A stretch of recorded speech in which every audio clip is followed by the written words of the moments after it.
morning, guys. I wanted to start doing a series called The Gauges Tell a Story. And what that's going to be about is about how you can look at your gauges and tell things about the system that are not necessarily directly related to the refrigerant circuit itself, like the blower motor, the ductwork.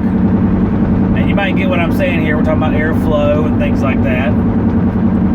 But some of it has a lot to do with the refrigerant circuit, like the TXV, how much dirt's on the evaporator coil, how much dirt's on the condenser coil. So today we're going to talk about low charge. Very simple. How do you tell a system has a low charge? Well, you say, well, the pressure's low. We talk about discharge pressure, suction pressure. We say if we have a low charge, we have low pressures. But having a low suction pressure doesn't necessarily mean you have a low charge. Just like having a low head pressure doesn't mean you have a low charge. It's like anything else in life. You take multiple things, put them together, and you get your answer.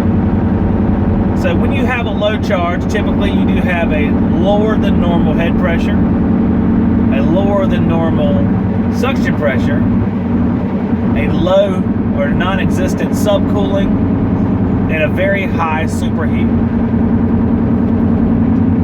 So let's do that one more time. We have a head pressure that's lower than normal. Now let's go back to our video on target head pressure. We can calculate what our head pressure should be at a certain temperature outside, depending on what SEER we are running. And you can get a rough idea where your target head pressure is at. Even if you wanted to get a range between what is slightly lower or slightly higher than that, you can calculate that and see if you're in the range. Because you're not going to be right on the money a lot of times, because there's different factors that affect SEER. Different size coils will be used, or same size coils will be used on two different SEERs sometimes, like Goodman. So you get a range, and if you're close, you can feel pretty comfortable about it. Same with suction pressure. You get your return dry bulb, you go back to our suction pressure target video, or target suction pressure video, and you can see where the suction pressure should be, and you can get a pretty good idea if your suction pressure is in the neighborhood. But then we cross over to our line temps, and we're looking at subcooling and superheat. Now you have a target superheat, which you can figure out. There's another video on that on here. Figure out your target superheat. Let's say it's 10, and let's say you come in at 20. You come in at 20, which is a little bit higher. You say, well, maybe I have a low charge. And there's different things that can affect that. First, you have to ascertain whether you have a TXV, because a TXV will keep a regulated superheat within its load requirements. So if you go too high or too low, it may affect, as far as load on TXV, it may affect its performance. But if you're in normal operating conditions, you should see a set superheat, typically between 8 to 10, all the way up to just shy of 20. Right around in there. And that should have a good subcooling too. Somewhere that's typically ranging from 6 to 16 degrees of subcooling. And that should be on the door of the unit most of the time.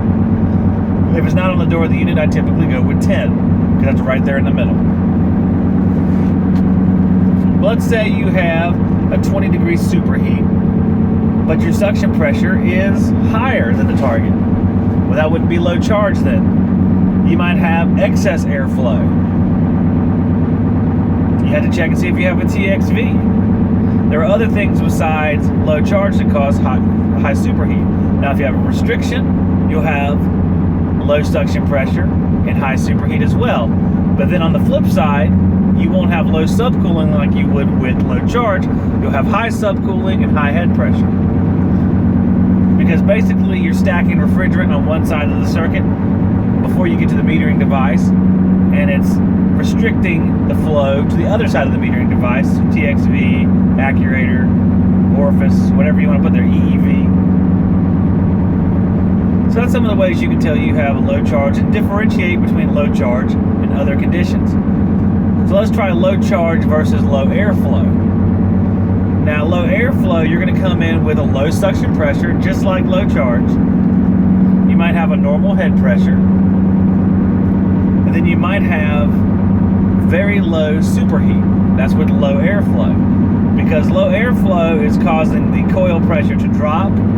You're not having that boiling effect on the refrigerant you normally would have at a normal airflow, because you don't have that heat transfer, because not enough air is going across the coil. So you have less refrigerant boiling off. That means your superheat's lower, because basically you're not boiling the refrigerant at the same rate you would if it was a normal airflow. So you might have, let's say, a 40-degree suction pressure, or 40-pound suction pressure. You say, well, I have low refrigerant. Then you look at the superheat, and you see the superheat is 5 or 10. You say, well, that's the target superheat.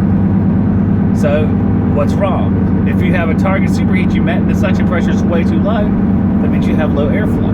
Or maybe you have zero superheat because you have low airflow. Sometimes that's called flooding back, where you have liquid refrigerant coming back to the unit, which is very dangerous with a compressor. Now, if you were to say, what's the difference between low airflow and overcharge? We can talk about that on the next one. Because some of these, they share characteristics. Low airflow and low charge will both have low suction pressure, but the superheats will be opposite. If you have, let's say, a dirty evaporator coil, it'll present like low airflow, because that's what's occurring. You're blocking airflow to the coil.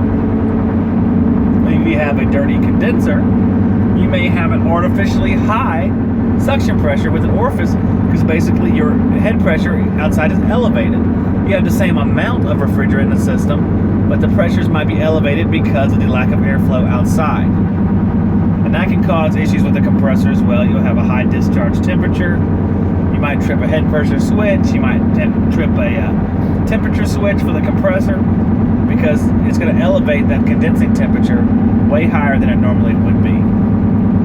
So I'll cut it off there, guys. We'll do some more talking about charging and differences between other conditions in the refrigeration circuit. And we'll see you on the next one.